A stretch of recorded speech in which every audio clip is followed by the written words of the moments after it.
Good afternoon, folks. Sorry to keep you waiting a few minutes. 45 years, the United States Supreme Court has recognized the college's freedom to decide how to build diverse student bodies and to meet their responsibility of opening doors of opportunity for every single American. In case after case, including recently, just as a few years ago in 2016, the court has affirmed and reaffirmed this view, that colleges could use race not as a determinative factor for admission, but as one of the factors among many in deciding who to admit from a already qualified pool of applicants. Today, the court once again walked away from decades of precedent and as the dissent has made clear. The dissent states in today's decision, quote, rolls back decades of precedent and momentous progress, end of quote. I agree with that statement from the dissent. The court has effectively ended affirmative action in college admissions, and I strongly disagree with the court's decision. Because affirmative action is so misunderstood, I want to be clear, make sure everybody's clear about what the law has been and what it has not been until today. Many people wrongly believe that affirmative action allows unqualified students to be admitted ahead of qualified students. This is not how college admissions work. Rather, colleges set out standards for admission, and every student has to meet those standards. Then and only then, after first meeting the qualifications required by the school, do colleges look at other factors in addition to their grades, such as race. The way it works in practice is this. Colleges first establish a qualified pool of candidates based on meeting certain grade, test scores, and other criteria.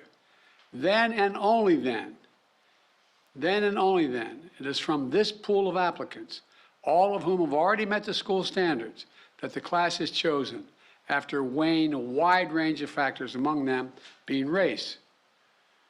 You know, I've always believed that one of the greatest strengths of America, you're tired of hearing me say it, is our diversity.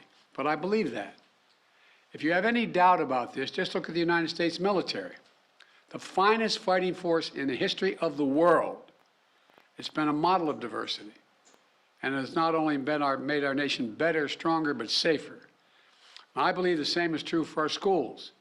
I've always believed that the promise of America is big enough for everyone to succeed, and that every generation of Americans, we have benefited by opening the doors of opportunity just a little bit wider to include those who've been left behind. I believe our colleges are stronger when they're racially diverse. Our nation is stronger because we are tapping into the full range of talent in this nation. I also believe that while talent, creativity, and hard work are everywhere across this country, not equal opportunity. It is not everywhere across this country. We cannot let this decision be the last word. I want to emphasize, we cannot let this decision be the last word. While the court can render a decision, it cannot change what America stands for. America is an idea unique in the world, an idea of hope and opportunity, of possibilities, of giving everyone a fair shot, of leaving no one behind. We've never fully lived up to it, but we've never walked away from it either. We will not walk away from it now. We should never allow the country to walk away from the dream upon which it was founded. That opportunity is for everyone, not just a few. We need a new path forward, a path consistent with the law that protects diversity and expands opportunity. So today I want to offer some guidance to our nation's colleges as they review their admission systems after today's decision. Guidance that is consistent with today's decision. They should not abandon, let me say this again, they should not abandon their commitment to ensure student bodies of diverse backgrounds and experience that reflect all of America. What I propose for consideration is a new standard, where colleges take into account the adversity a student has overcome when selecting among qualified applicants. Let's be clear, under this new standard, just as was true under the earlier standard, students first have to be qualified applicants. They need the GPA and test scores to meet the school's standards. Once that test is met, then adversity should be considered, including students' lack of financial means, because we know too few students of low-income families, whether in big cities or rural communities, are getting an opportunity to go to college. When a poor kid, maybe the first in their family to go to college, gets the same grades and test scores as a wealthy kid, whose whole family's gone to the most elite colleges in the country, and whose path has been a lot easier. Well, the kid who faced tougher challenges has demonstrated more grit, more determination, and that should be a factor that colleges should take into account in admissions, and many still do. It also means examining where the student grew up and went to high school. It means understanding the particular hardships that each individual student has faced in life, including racial discrimination that individuals have faced in their own lives. The court says, quote, "Nothing in this opinion should be construed as prohibiting universities from considering an application's discussion of how race has affected his or her life, but be it through discrimination or inspiration or otherwise," end of quote. Because the truth is, we all know it, discrimination still exists in America. Discrimination still exists in America. Discrimination still exists in America. Today's decision does not change that. It's a simple fact.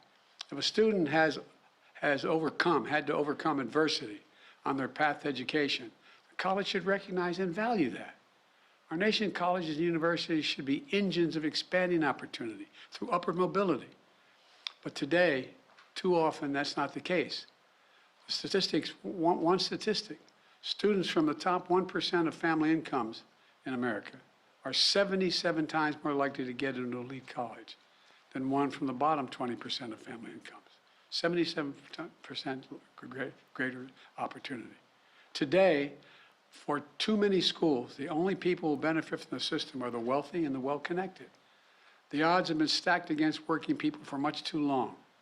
We need a higher education system that works for everyone, from Appalachia to Atlanta and to far beyond. We can and must do better, and we will. Today, I'm directing the Department of Education to analyze what practices help build a more inclusive and diverse student bodies and what practices hold that back.